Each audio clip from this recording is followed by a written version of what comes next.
Imagine a device that is the fastest, most advanced, complex piece of technology in the world. But what if it wasn't just a device? What if it was your new best friend? Hi!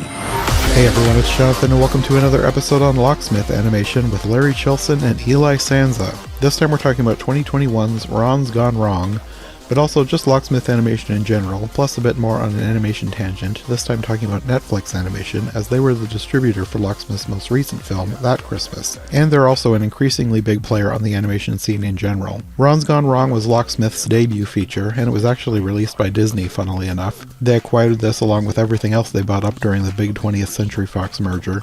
A bit ironic, considering I think more than a few people are eyeing them along with Skydance Animation as two of the big up-and-comers that could threaten Disney's throne to the animation kingdom in the future.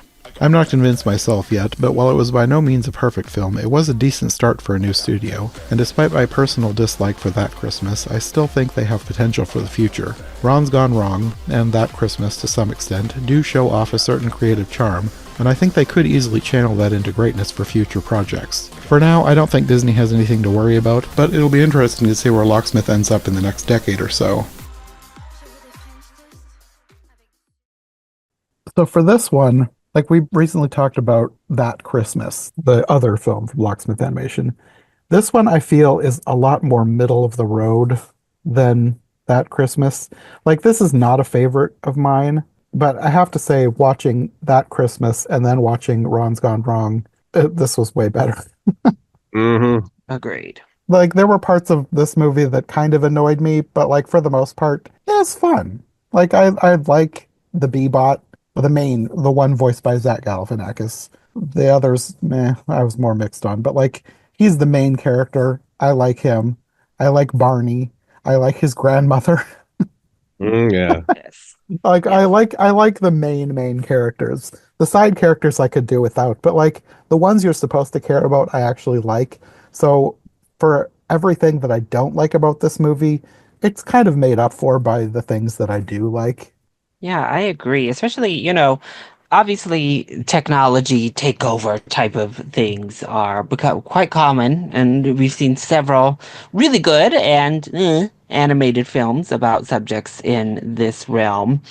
But I really enjoyed Ron's Gone Wrong overall. I think particularly the heart at the center of it works really well. And as you said, I really care about and enjoy the characters at the center of this and their bond, the relationship that's formed between the boy and his robot.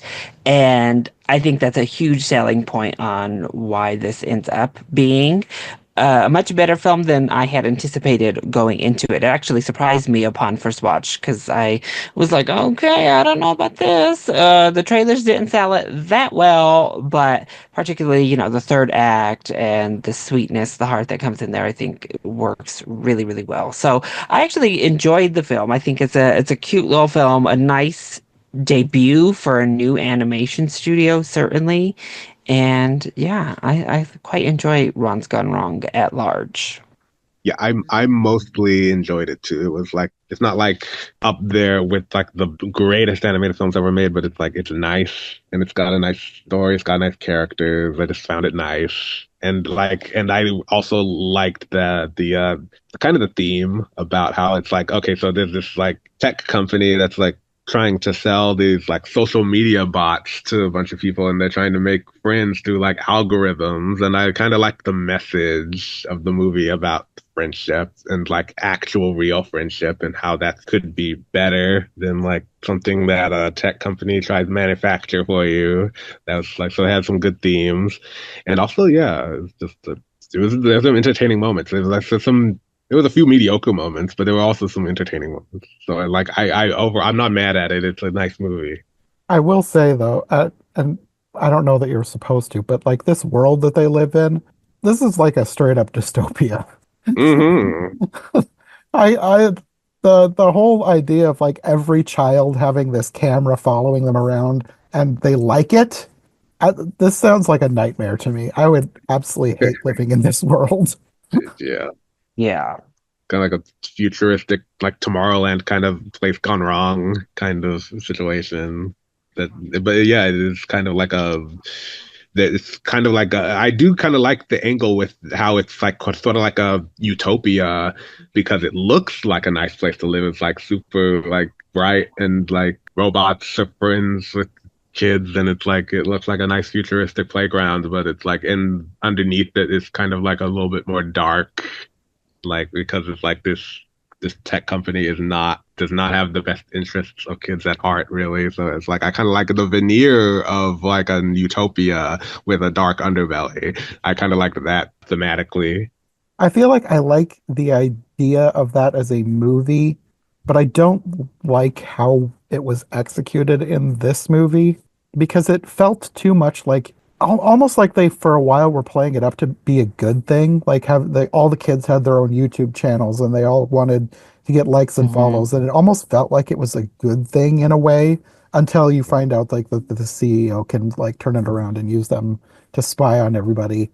But even that, it didn't feel like he was evil enough. He was just kind of a goofy guy. It's like Right. this is who the person who needs to be like true evil, and he was just kind of a jokey. I don't know. And even the guy at the company who was good, like the inventor of the B-bots, that didn't feel real enough to me. He was like I don't know. It felt like he should be evil also, and he was like not evil enough. Like everything he wanted to do felt like it should have been framed in an evil way instead of like he was trying to do the right thing. Like none of what he ended up doing seemed like someone who wanted to do the right thing would have done. Yeah, I think for me the point regarding the kind of world, I guess I don't have a problem with it because I think maybe a lot of particularly kids might view that as a positive, even in today's like right now. I think Um, that's part of what I don't so like about it.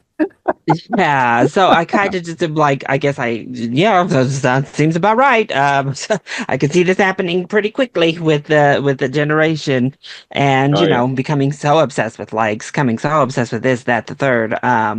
So I didn't mind that, and I think I didn't mind how they handled the messaging of like, so it's this social media is okay, can be evil just in general, just and how isolating it is. Particularly with our main character, how isolating it quickly becomes. I do agree though with the creator of the Bebots is I think his storyline is probably the weakest part of the film for me. Hmm. Just I don't know. I just it didn't really connect, and as do agree, it doesn't really land with him basically being held up hostage by his own company because of the evil CEO. I was kind of like, okay, well, Well, I that don't the know. whole thing about who was CEO, that also didn't make sense because like what company runs like that? Like he was the CEO and then suddenly he wasn't, and then the evil guy was the CEO, and then suddenly they release videos of the evil guy saying evil things, and then he is not the CEO, and the guy they fired suddenly is again. Like that doesn't nothing works like that. Yeah. That's unrealistic. And this is probably one of those things where, like, you would say, "Oh, it's a kids' movie. Don't think too hard about it." But like, that's what I Right. do. I think too hard about things like that. Yes. I mean, no, that's fair. That's a fair criticism, and like, and I agree with you completely. I do think the rest of the kids are kind of meh with the school. Like, obviously, we're not really supposed to like them. For a good portion of this movie, they're like kind of bullies and annoying. Yeah. But then we get like these little moments throughout, like with those girls in their backyard or whatever. I don't know. I wish we had had a better connection with at Yes. least a couple of the kids from that school, some other child that he at least had something going on with. Hmm. I do want to make the kid feel lonely for the purpose of the story, obviously, and you know what our little Bebot does to help him. But I think you can still do that and not, I don't know, at least in halfway endear us. You know, you have like those kids when there's a loner at the school who maybe aren't friends with the loner, but they're also a lot more empathetic toward the loner, or they're not mean, you know, and you still get endeared to towards them in those kind of stories. And I don't think we had anyone who really kind of fit that mold well in this film.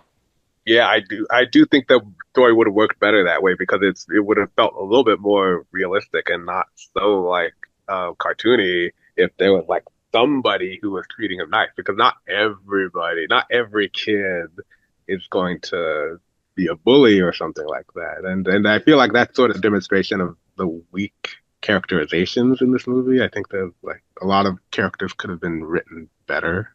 Yeah, I felt like that about most of the characters. Why do I think a boy and his robot just connects so well with people? Oh yeah, you're right. The Iron Giant. Yeah, I feel like for us it started, well, even before that, I don't know. Did you all watch, what was it called, Short Circuit back in like the 80s? Oh yeah, I never got a chance to watch that. I haven't watched that. It's one of those that's like on the list of things that I should eventually watch, but I have not seen it myself yet. I loved it as a kid. Like growing up, I loved me some Short Circuit, but then yeah, obviously, because we always have the animal version of this as well. There's always each generation we get more of boy and his dog story, insert whatever animal for dog that you want for the movie. And then now boy and his robot is pretty prevalent. Obviously, we just got another robot movie this year with the wild robot, which is not really a boy and his robot. It's like a robot and her duck. So it's a robot and her dog movie, and they combine the two formulas. Yeah, But it's similar. the lovable robot seems to be just something we're a sucker for as a society. We love a lovable robot. Yeah, and like you remember how popular Wally was. Oh, Big Hero 6, like we just always fall in love with these like cute, lovable little robots. And I think they do a very good job. He has a very cute design, this little yes. robot here in Wrong's Gone Wrong. He's adorable. It's so He's simple, but it works so well. so well, Yeah. because if I were to buy a little robot, I would want this little robot. Like Yeah. he's cute. It's something I would go and want to purchase, like as a consumer. I'd want to be friends with this little robot. Right. And his personality was cute. They made him, Jesse, they got all the right things out of the other robots that makes us love them. The like slightly doesn't know human customs or doesn't know what's appropriate in human interactions, but is trying to do right by his friend or his owner, whatever. So we get those awkward situations where they do things that are frowned upon in the name of helping. We get all those interactions, but then we get the really cute, heartfelt stuff where you kind of go against programming. And of course, it's not a good robot movie if we don't have the threat of them shutting down and never being themselves again by the end. Always. That's the formula. Oh, you have to. Yeah, always have to shut that robot down, and we never know if they're going to reboot the same and still be the person inside the robot we loved. Like I see that happen in movies so often, I can't even think of a specific example to point to. It's just like it's just in a blur in my mind.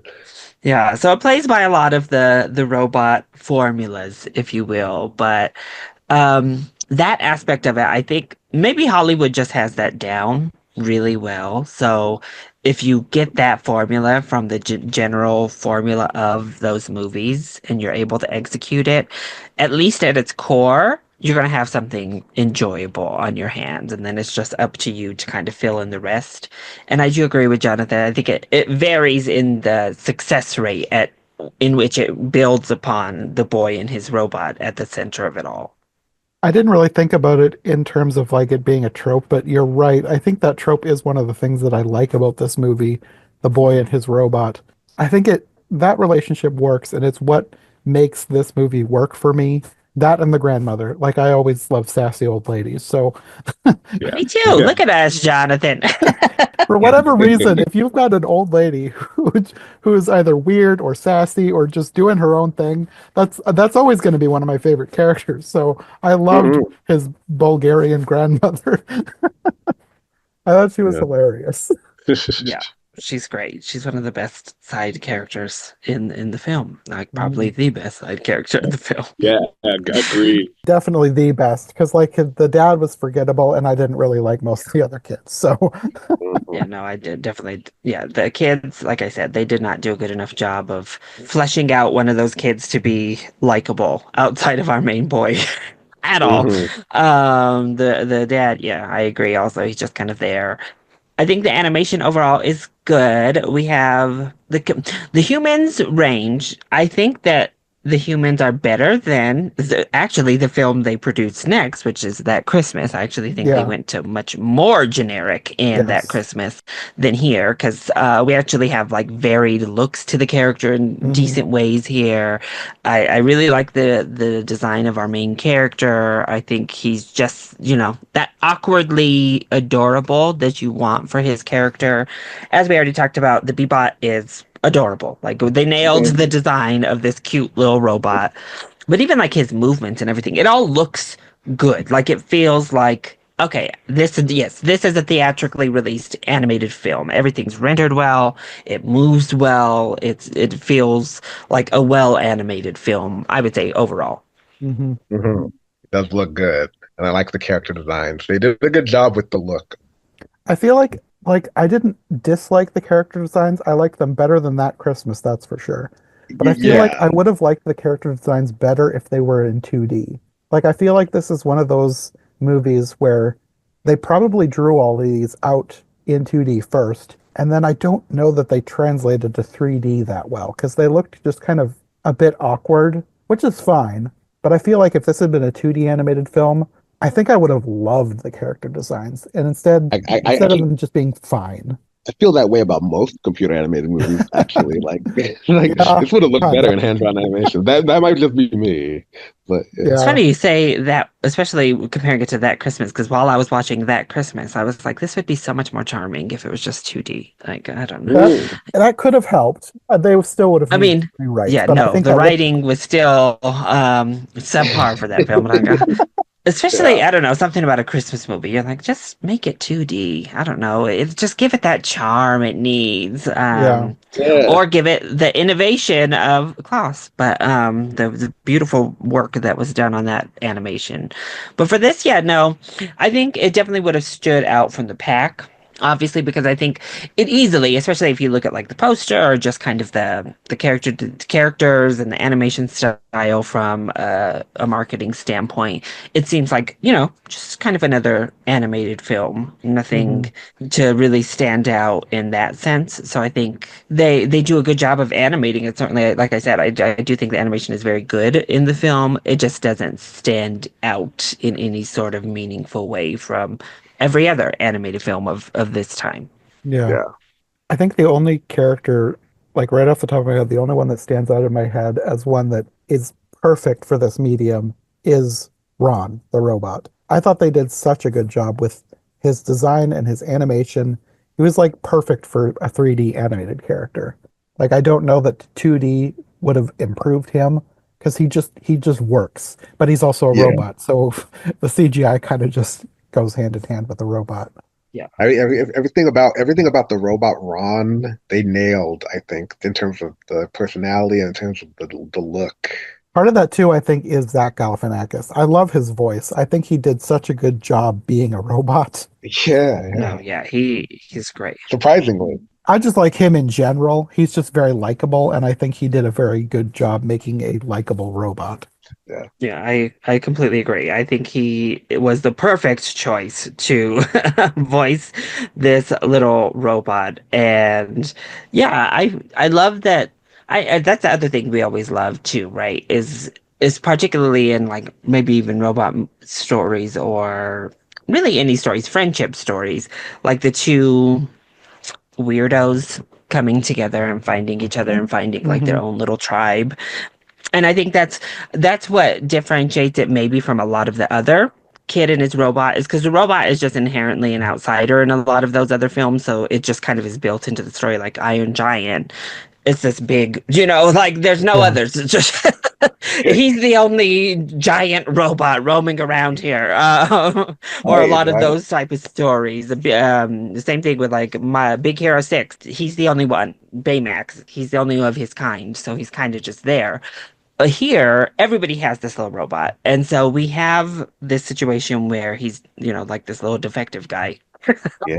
So we have this little defect and this little outcast who could to come together. And I think it just adds that extra layer that really made the formula sing for me in this film. And really I agree with you, Jonathan, that that's the strength of this film is how well it executes all of that. And ultimately, I think why I walked away with such fond feelings for the film is just I thought they did it really well, and I loved those two little characters and their story together Mm-hmm. and how it ends up. Particularly, I think, yeah, the emotion works really well because they got those two so right. And if they falter, it's kind of like a romance in that way. If you don't get their chemistry, if we don't care about one of these two at the middle of this movie, Yeah. then suddenly the movie doesn't work. Like Whole if movie you falls can't, apart. yeah, if you can't get that right, but if you do get that right, then the other stuff, minor stuff on the out frames, doesn't feel as important. And that's kind of where I fell with the film. Yeah. That was probably my favorite thing about the movie, the two of them together. So you nailed that. And I'm a sucker for like outcasts coming together stories in general. Yeah.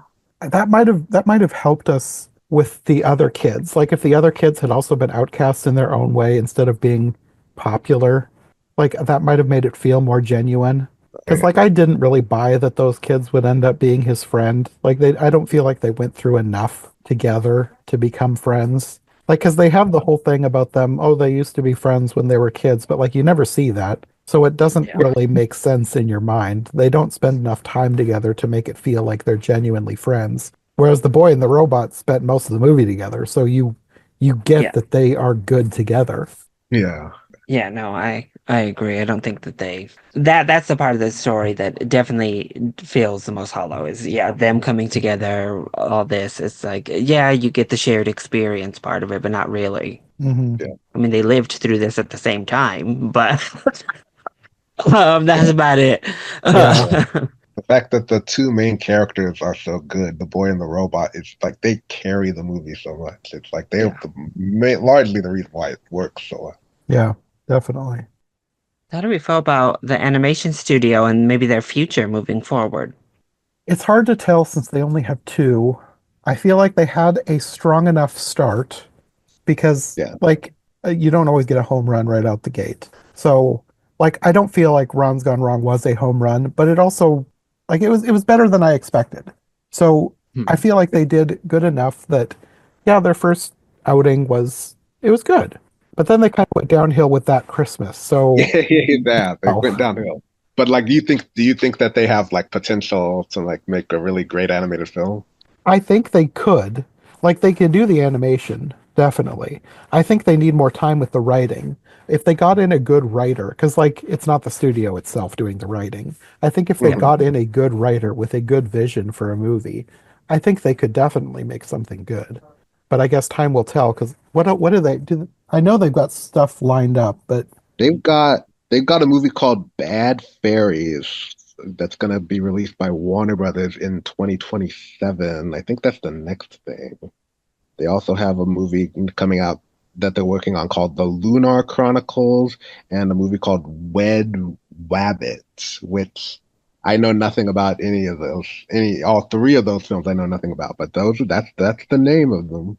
hmm, So nothing for a while. We'll have to wait 3 years to see him come out with, oh, I guess two at this point, two and some change to see what they come up with next. Yeah, yeah. well, I see. It looks like Bad Fairies, it says the director is Megan Nicole Dong. She did Centaur World, the Netflix TV show. I liked that Oh, show. oh yeah, Centaur World. Yeah. So maybe that has potential. Like if they get a good director, a good writer, I think they could do something. Like the only thing I know her from is Centaur World, so I don't know if she's done anything else. So at least for me, for one thing that she's done that I've seen, she has a good track record. Okay, And it yeah. sounds like she's staying in the fantasy realm, so they got a fantasy Yeah. person for a fantasy fairy movie. Yes. That could be good. Lunar Chronicles Noelle Raffaele. I don't know who that is. I'll look her up and see if anything comes up. I always go to IMDb. She was in the art department for the Marvels, so maybe she's not even a. This might be her first time directing. Oh, wow. 'Cause it Okay. looks like the majority of the stuff on her IMDb page just says art department, storyboard artist. She was on the Marvels, Okay. Miss Marvel, Space Jam: A New Legacy, Lego Ninjago, Scoob. Okay. Legend of the Three Caballeros. Wow, random. Okay. So it looks like she's more of an artist than she's been a director. So yeah, that could go either way, I guess, with the quality of her work. It looks like her only other directing credit is a few episodes of DC Superhero Girls. So Oh, okay. it's hard to tell from that. I don't know. I don't actually know if I've seen any of that show. Yeah, I never watched that, but I know that the Lauren Faust, the person who created My Little Pony, Friendship is Magic, was behind that show. So that could be good because I know that show was pretty good. Yeah, I think that was one that I always meant to get to, and I don't think I ever watched any of it. So yeah, it's hard to tell what Locksmith will be in the future. I think they have potential as long as they get good talent in. I think so Yeah. too, and it is really hard to tell because Ron's Gone Wrong, I think, is good, and that Christmas I don't think is good. So they're really 50-50 right now. Yeah, Yeah, just kind of for such a fun, like, potential showing start to then take us an immediate step backward. You're Yeah, yeah, I like, oh, know. okay. Um, Yeah. but we'll see. I think right now, just looking at it, it feels like maybe another middle of the road animation studio is how I'm kind of seeing it so far between the two of them. It's like, okay, it's always nice to have a few out here, at least, it is. several animation studios, so we're not just homogenous with only, Disney and Pixar and DreamWorks dominating the forefront. Yeah, But how long they're gonna last? That's the next shit, like how long is it gonna work? How long are they gonna last? yeah, And can they produce enough decent films to at least give us some counter programming, basically to the biggest in the game? Yeah. yeah. Their releases are spread out a bit far, so it's hard to tell. Like the first one was in 2021, and then that Christmas just came out, and the next one, Bad Fairies, is 2027. So they're not very prolific. So I don't think they're going to be like coming for Disney anytime soon, even if they did start turning out to be amazing. Yeah. But it is nice to have multiple little studios doing things because you don't want everything to be Disney. Yeah. Like, even when Disney is at its best, you don't want them to be the only player in the game. Yeah. Yeah, that's why it's so important for, thank goodness, DreamWorks coming back with some quality stuff recently again. Like, they've Yeah. had some misses, but at least they're back on their game with stuff like The Wild Robot or Puss in Boots, The Last Wish. Like, oh, thank goodness. We're Yes. better when DreamWorks is producing, like, their top level, Pixar is giving us good stuff, Disney Animation's giving us good stuff, and then we have, Leica popping up with their films, and we still have Aardman popping out with their films, and then all of these other smaller studios that give us good stuff. So the Yeah. whole landscape is better when we have these little studios at least producing things that Yes. give us some counter. Yeah. Yeah. I even thought like back last year in 2023, like the little studios, the ones that weren't Disney and weren't Illumination and weren't Studio Ghibli, I thought those were the ones who made the best movies. Like they were the ones who made Nimona, they were the ones who made Teenage Mutant Ninja Turtles, Mutant Yeah. Mayhem. Yeah. So like I want the little studios to do well because sometimes they make the most creative films. Yeah, definitely. Yeah, I forgot Netflix. You're coming off a year where you gave us an amazing animated film in Nimona. Oh, Yeah. that was Coming off an Netflix too, Academy wasn't it? Award. Yeah, it was Netflix, which Disney famously rejected, got rid of Nimona for, Ooh. After obviously, murdering from Blue Blue Sky. Sky. After getting Blue Sky, they got rid of Nimona. And look at that, Disney. Yeah. My You didn't like even win the Oscar last year, and a little Nimona that could came in and at least got that nomination. I love how Disney canceled Nimona and but then Nimona got the nomination and Wish didn't. So that's justice. Yeah, it was so good. Yeah, Disney Animation right now, actually, on a little bit of the last couple years, not the best of their films, that's for sure. But honestly, after you watch Nimona, you're like, thank God Disney gave it actually to Netflix because they would have never been brave enough. They would have tried to change this story to God knows Oh, what level. They're yeah. afraid of a 2 second like gay kiss. They blame Lightyear's failure on like a 2 second gay lesbian moment in their film. Yeah. Like, please. So no, thank goodness they let somebody else actually give us Nimona, and it was Yeah. Netflix, which That's again, good. we talked about them a lot in our That Christmas because that's where that went to. Ron's Gone Wrong actually got a theatrical release, but part of what's good about Netflix is they give us this huge variety. They give us That's everything true. from just bad, horrible animated films all the way up to like amazing best animated films of the year level animation with the Mitchells versus Yeah. the Machines, Mm, Nimona, like they've yeah. given it Pinocchio, they've given us amazing animated films.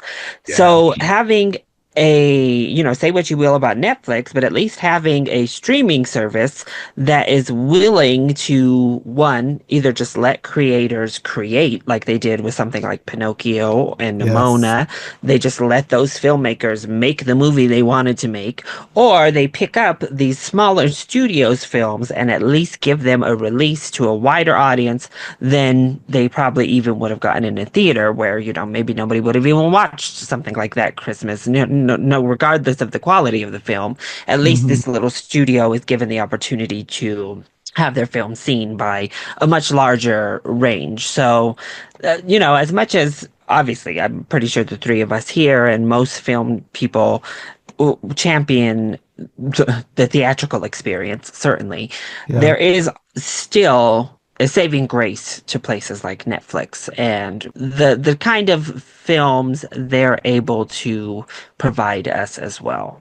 Yeah, Netflix has a place. They definitely have a place. And one of my favorite things about them, ever since the TV shows like House of Cards and Orange is the New Black came out, like my favorite thing about them is how they always pick up things that no one else, no other network will take, no other studio will take. And at least in the beginning, they always gave people creative freedom. So that was always my favorite thing about Netflix. And I think they deserve to, I don't want Netflix and the theater to like be enemies. They both have their pluses, so they should both exist because they're both good for the entertainment industry.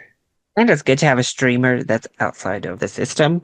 So, like the other streaming services, we have so many now, that's one of the big complaints. But they all kind of are like hooked with a studio like Paramount, HBO, Yeah. and Warner Brothers.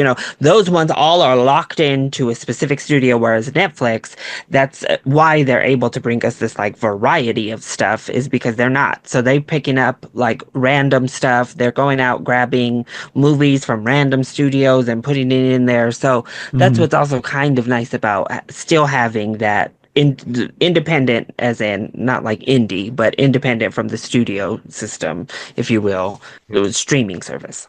Yeah, Yeah, definitely. The only thing I wish is that they would give them even just a limited theatrical release. Because a lot of the Yeah. movies, like I would have loved to have seen Pinocchio in the theater. That yeah, that they have such like I feel like their movies could make a lot of money, even just word of mouth. Like even if they didn't promote them very much, like Pinocchio was so good, and like Nimona had such huge word of mouth. Like everyone was talking about it. They could have made a lot more money than they did if they'd put it in theater. Oh yeah, I agree. I mean, that makes total sense to me. I don't know what their argument against that is. Apparently, they must have some argument against it because they're not doing it, and they really should be. Like, something tells me they're just really locked into the Netflix model, and they don't want to veer from that path, and so they're nervous Hmm. about doing theatrical releases or something like that. Yeah. But like Jonathan said, it seems like they would be making more money that way, and I really Oh, and they the for big sure would. Yeah. yeah, so it's strange. Well, I mean, that was demonstrated with Glass Onion. Remember how that got like that random 5 days? I think it got 5 days at Yeah. Thanksgiving, and it made a ton of money. And it was not in very many theaters, but it made so much money, that Knives Out sequel. But they still took it out even with that knowledge. And I think they specifically were like, that's not our model. So it is a big disappointment. Of course, they release them to like 5 theaters. They have to release it to a certain amount of theaters in LA specifically during the calendar year if they want Oscar consideration. So, like this Angelina Jolie Maria got a very limited theatrical release before so that they could get in for the Oscar. Same thing with Pinocchio. I think they put it in like 5 theaters in LA. Yeah. Maybe New York got it for a little bit, the two main cities. So I fully agree with you though, especially, oh, experiencing Pinocchio on the big screen, I think would have been just magic. Yeah. Yeah, Same thing with Nimona. I absolutely adored Nimona. Nimona was actually one of my top, I think, it's my second favorite movie of last year. I yeah, loved that it was so much. one of my favorites, Nimona. It Yeah, was so creative. And you're yeah. right, it had such a fan base. Like there was such a passionate group of people that would have went out, even if they just gave us like a quick, just a short little window. I know I would have been there fast to watch it in a movie theater. Or Hmm. at least But I do like, also know AMC specifically, the theater chain, won't show Netflix movies. So when they try, even when they did Glass Onion, even when they do their Best Picture nomination showcase, so they show all 10 movies nominated for Best Picture, they don't show the Netflix movies. oh my God. So it's Really? also a little bit, it's on the theater side as well. So AMC Theaters refuses to show Netflix films. So you'll get Oh, to watch, 8 of the Best Picture nominees if 2 of them come from Netflix. Yeah. wow, that sounds like bad blood. So it's still again because they don't have any ties, so the studios can't like finagle, So like a Paramount movie, if they really want it, they can be like, well, we have these other films to leverage, and you if you don't show this, then they could retaliate with like a we're not putting Top Gun in, like that kind I of thing. I see what you're saying. So there's nothing there for Netflix really, so they don't really have that tie-in, and the AMC is like, nope, we're not showing your movie because we're preserving the theatrical experience, and I think that's kind of a bummer. Like Eli was saying, really is both of you have your place, and we always like to scream gloom and doom, and our theater's going out of business. Which, if you say that right now, with what we just saw with Wicked, Moana 2, and Gladiator 2, just absolutely go nuts, Yeah. give us historic runs. It's all about give and take, I think. And we've seen it now. How long has Netflix been in business at this point? They're working just fine side Hmm. by Yeah, side with movie theaters. Like they can work just fine in tandem together. And it would be yeah. nice for that collaboration. I fully agree because Netflix does give us some amazing movies. And you're always like, damn, I really wish I could just experience this in a movie theater. Yeah. I mean, and Netflix doesn't have to like put everything in the theater. Just when you have a Guillermo del Toro movie, you shouldn't hog it. Like that's Yeah. Yeah. big. Come on. Come on. I am glad that they at least, at least they did for Guillermo. That they didn't really for. I think they had it actually. Since we're speaking of this animated movie, I think they had a big missed opportunity with Nimona on a merchandising front too, because at least they did like the Funko Pops for Guillermo's film. They let it go out and be in like merch and release stuff. I feel like they didn't do like any merch for Nimona, and it's like, oh well. Yeah, Maybe because they would have had to give some of that money to the creators of the graphic novel. I don't know.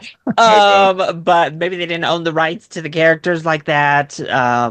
But it's Yeah, like, wow, there should have been a lot more Nimona merch last year because that's one of those fandoms that would eat up merch, like it's one of those like that they yeah. would go and grab the merch off and want to be a part of that community and fandom. But And I know Nimona fans who want the movie to at least come out on DVD. Like even that they're not especially doing. God, I'm like begging. Like again, the other 2 Oscar nominees and winner have gotten a physical release. Mitchell's vs. the Machines, Netflix was reluctant, but we finally bullied them pretty much into giving us that Blu-ray.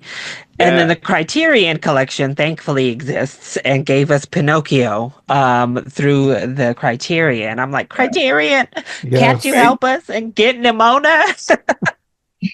Oh, the Criterion needs to get Nimona. That's totally up to I their standards, I agree. think. I agree. It's an Oscar nominee. Like, it's crazy. But unfortunately, little Ron's not wrong, or Ron's Gone Wrong did not quite get to that Oscar nominee level, but it Yeah, was, I think, still a good debut for this animation studio to kind of announce itself Hmm. as a new little studio in the game and gave us something endearing and entertaining enough that I think was a good start for them.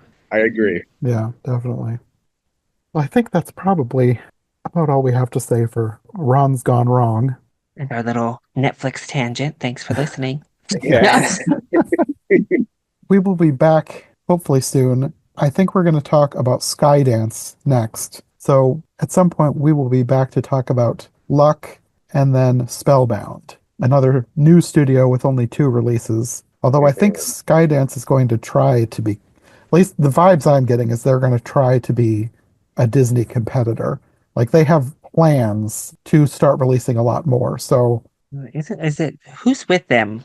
Which former Disney John um Lasseter, John Lasseter, is it right? Okay. I was like, is it Lasseter that's with them? Yeah. yes.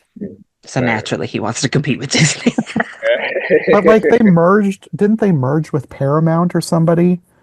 Like there was another Yeah, studio they merged with. Let me look it I up think because they merged with the intent of like really going all in on animation to compete with Disney. it- something about Paramount and Skydance, like, were either they're planning to merge, I think, or they did merge. Something happened with those two. Oh, that'll be interesting.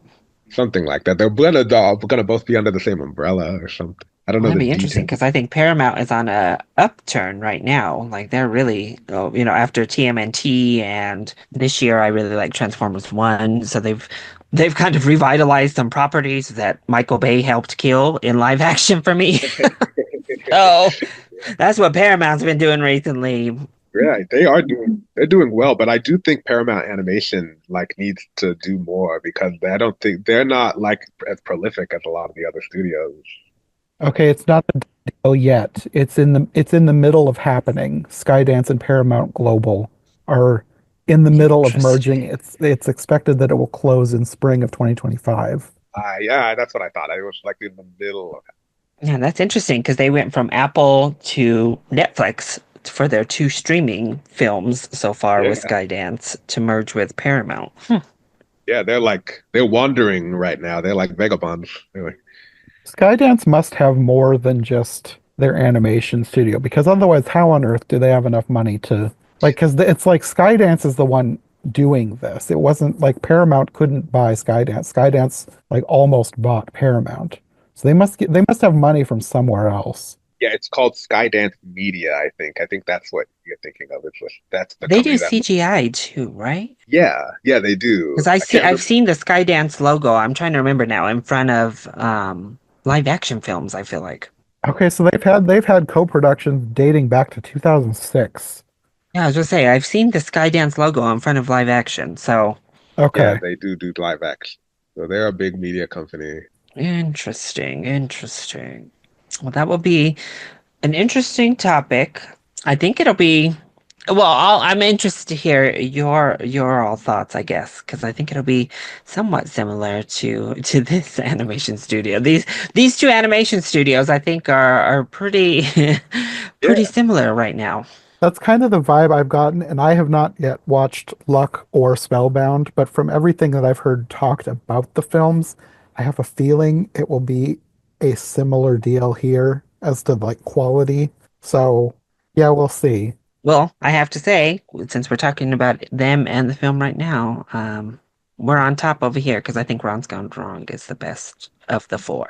Okay. Okay. That's kind of what I was feeling was going to happen, but I won't say for myself yet because obviously I haven't seen them. But just from the chatter I've heard of other animation fans and film reviewers, I didn't get the feeling that anyone really liked Luck, and Spellbound also kind of seemed to be mediocre for people I've heard talk about it. I haven't really heard anyone say that they loved it. I'm excited to hear your all thoughts when we talk about them. Yeah. By the time we get to that podcast, I'll have watched them because I haven't watched either of those movies yet, Luck or Spellbound. And if I wasn't going to record a podcast about them, I probably wouldn't watch them. I had planned to watch Luck when it came out because I was going to include it in my yearly review, and then I completely forgot about it. I think I remembered the day that we were recording. I was like, "Oh wait, Luck, I forgot." Oh well. Yeah. It's like you weren't in a hurry to watch it. You weren't eager. Yeah, I mean, I usually don't get eager to watch things when I hear everyone around me saying it's bad, so that makes sense. yeah. The only thing that I get eager to watch bad movies about is like if I'm doing a list and I need stuff to fill out the bottom because I don't want a Yeah, mediocre movie at the bottom. So it's like, yes, yeah. I'll watch some bad movies for this. Yeah. Yeah, I gotta even out the list. Okay, well, until we come back to talk about luck, do you guys want to let people know where they can find you if they'd like more from you? Eli? Yeah, I'm on Twitter at eJunkie2014. I'm also on Blue Sky, and I also have a blog called Entertainment Junkie Blog, and you can find me there at ejunkie.blog.com. And Larry? All right, you can find me over on YouTube at Chili Boy Productions, where I talk a lot about animation. I've been doing my yearly animated ranking for several years now, so if you'd like, you can just type in that little search bar and find 2021 and see what my initial thoughts on Ron's Gone Wrong were and where it ended up in my ranking amongst all of the animated films of that year. I also did one for 2024 that just passed, so check that one out if you'd like as well. Plus, you can also find me over on Blue Sky, Twitter, Instagram, Chili Boy Productions. Okay, well, we will see you soon to talk about Skydance. Thanks for listening. If you enjoyed this episode, make sure to subscribe and follow my co-hosts as well. My link tree and all of our links will be in the description below. If you want more of my content, all my podcasts are available on YouTube as well as most podcast platforms. If you enjoyed this show, check out one of the other podcasts or check out my Patreon for bonus and extended episodes you won't find anywhere else. We'll be back soon with another brand new episode, so thanks for listening and we'll see you next time.